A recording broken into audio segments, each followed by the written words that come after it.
கைது செய்யப்பட்டு விளக்கமறியலில் வைக்கப்பட்ட முன்னாள் அமைச்சர் டக்ளஸ் தேவானந்தா மகர சிறைச்சாலை மருத்துவமனையில் அனுமதிக்கப்பட்டுள்ளார். அவரது உடல்நிலை மதிப்பிட்ட பிறகு மருத்துவர்களால் அளித்த பரிந்துரைகளின் பேரில் அவர் சிறைச்சாலை மருத்துவமனையில் அனுமதிக்கப்பட்டார்.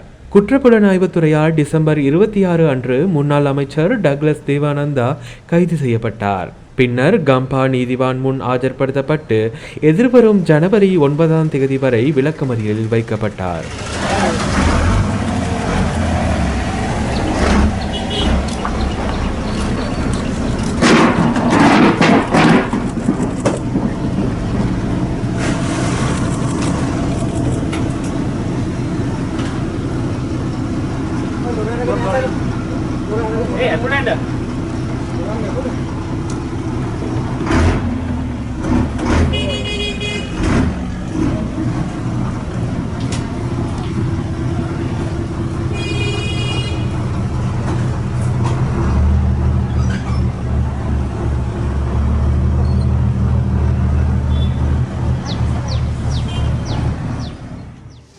மேலதிக செய்திகளுக்காக எமது யூடியூப் தளத்தை சப்ஸ்கிரைப் செய்யுங்கள்.